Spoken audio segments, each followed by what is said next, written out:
that I saw in my email box today. It was a tip from an Australian viewer. I've hidden his last name. I'm not sure if he wants privacy. He says, "Hi there. I'm a frequent watcher of Rebel News as well as other outlets. I found this hilarious and disturbing on the Canberra light rail system today. Seems recent, but not sure if it has been sent to you and if it exists elsewhere in Australia. These bizarre ad posters about misinformation and, funnily enough, a global symbol in the corner. I didn't scan the QR code on the ad, but feel free to do so from the pictures. Should work. Maybe it's worthy of attention, maybe not, but I think it's dangerous to believe a group that says, trust us, we tell you the truth. Anyways, keep up the great work. Continue to work with integrity and peace. Kind regards, Luke." And he sent these photos. Now, the first one's weird, don't you think? Fake news. Spoiled houseplants become allergic to tap water. Misinformation isn't always as easy to spot. And then you can see some symbols there. That one on the left is the United Nations symbol. And then this weird double checkmark symbol. And then a website, shareverify.au, and a scannable QR code. And I checked it. It goes to the same place. That's weird. That's a pretty dumb ad, I think. What even is the meaning of it? What are you trying to learn from? What do they want you to learn from that? I don't know. There's a couple more photos that Luke sent, that UN symbol and that double checkmark symbol. And then another ad that says, "Every day is April Fool's Day when it comes to information online. Always verify what you read online because not everything is true." Now, of course, that's a truism. That's trite. Of course, it's pretty banal. Some things aren't true. We know that. Some things online aren't true, of course. Always verify what you read online. Now, I'm not sure if that's possible, is it? How can you verify everything always? You can't. You have to trust some people. And we learn over time. We remember things through good experiences and bad experiences. We see patterns. This guy's a liar, I've come to know. This guy's pretty honest, I've come to know. This gal admits to making mistakes and tries to correct them. I like that. This guy takes government money and seems to parrot their line. I mean, we literally cannot verify always what we see online. The entire world comes to us through the online. Everything we do or see or read is online. It's just absurd to say verify everything online as it would be to say verify everything in your entire life. You can't verify the whole world. Sorry, that's just absurd. You cannot. You don't have the time or the resources or the skills or the interests. So we develop shortcuts. We come up with patterns. That's part of being intelligent people. Based on what you know, do you trust, say, the United Nations? I can't even spit the question out without laughing. Because that's who paid for these ads, bizarrely. The United Nations is paying for ads in Australian subway cars about not trusting things online. Okay, but what if I don't trust the UN? Because I know better. I mean, the UN itself is not trustworthy. It's full of dictatorships, for example. They take away civil liberties from their people and they lie about it. Even their Human Rights Council of the UN is stacked with human rights violators. Does the trust no one motto apply to the UN too? But I actually clicked on that link they advertised. I scanned the QR code, and it took me to a number of pages. I was poking around. This is the main one. And naturally, it's about vaccines. They're obsessed with vaccines, aren't they? I mean, just Google Bill Gates gift to UN. I just typed that in and Googled it, and you'll get a sense of why the UN is obsessed with vaccines. Bill Gates gives them billions of dollars to promote his interests and causes and foundations and his businesses. And he is obsessed with vaccines, so you have to be too, because the UN says so, and you can trust them, right? Or can we verify what they have to say before we trust them? You can pretty quickly see that this isn't just about a selfless pursuit of the truth. It's about an information war, a battle on for your mind, as Alex Jones might say. Here's a page on that website the UN is promoting. Using evidence-based insights to create behavior change. Oh, okay. So they just want to change your behavior. They want to manipulate you. That's what they're saying. That's what this is about. It's not about the pursuit of truth. It's about manipulating you. It's about allies and enemies. Are you with them? Are you pro-UN? Are you pro-Bill Gates? Then you're a friend. But if you're an enemy, watch out. Watch out. If you get offside, then you're in for a fight. Fighting misinformation where it happens. Striking first and often. That's so butch. Strike the enemy. Except if the misinformation is from the UN and their World Health Organization and the vaccine companies, don't strike them.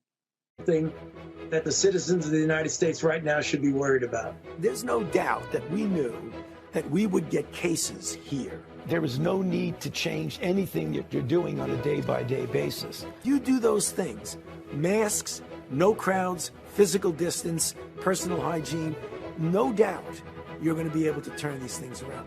When you're in the middle of an outbreak, wearing a mask might make people feel a little bit better, and it might even block a droplet, but it's not providing the perfect protection that people think that it is. Make sure you wear a mask. So you wear a mask.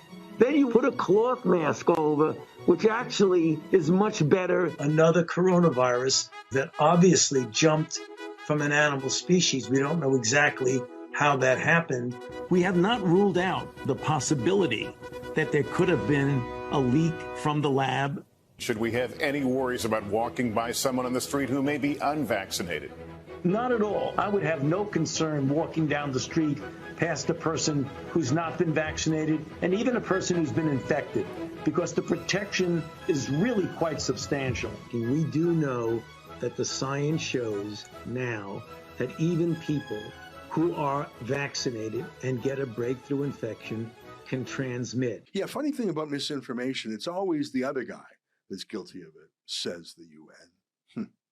The UN wants you to take a pledge to fight their information enemies. Did you know you have to pledge to support the UN? They want you to.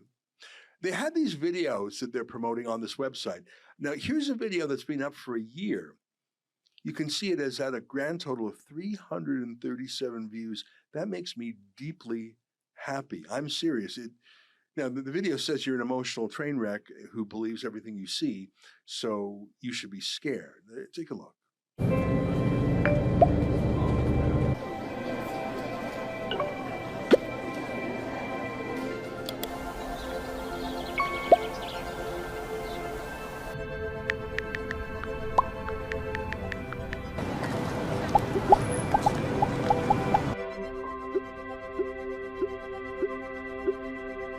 What even is their advice or takeaway there? That feels like a child's video, but it doesn't even make sense. Here's another video that's a little bit more grown up. It has, I'm delighted to tell you, in a year, 340 views.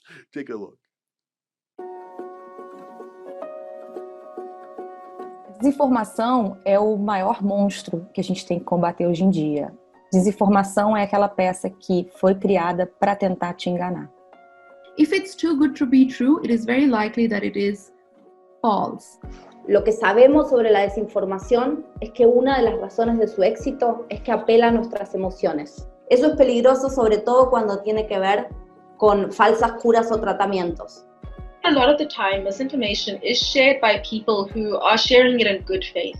So a lot of people share these pieces of misinformation out of genuine concern. It can be anybody, it can come from anyone, even people like us can fall for misinformation. Check in with yourself and think, who shared this? And do I think this is real? The more that we can do this, me, you, all of us, the more that we can stop harmful information impacting lives in ways that make them worse. Nós precisamos pausar antes de compartilhar a informação online.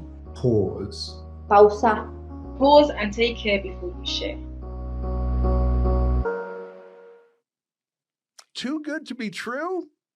Don't believe things that are too good to be true, people, like the claim that vaccines have a 90% effectiveness rate, like the claim that vaccines stop you from transmitting the virus. That kind of too good to be true? But how can we verify false statements like that if social media companies, including the ones that help sponsor this site, ban us from having full debates about them? How can you discuss if something's true or not? Pause and take care before you share. What on earth does that mean? They really think you're a foolish child.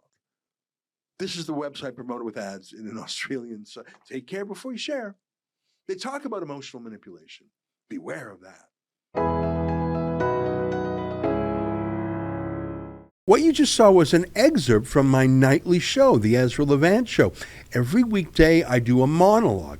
Usually it's about half an hour. Then I interview an interesting guest, and then we read my hate mail or my fan mail, whichever is more fun. It's only available behind a paywall, though. That's how we pay our bills here at Rebel News. We don't take a dime from Justin Trudeau. But the good news is it's only $8 a month, about half the price of Netflix. And in addition to my nightly show, you also get weekly shows from 4 other friends here at Rebel News. So you're getting 36 shows a month just for $8. I think it's worth it.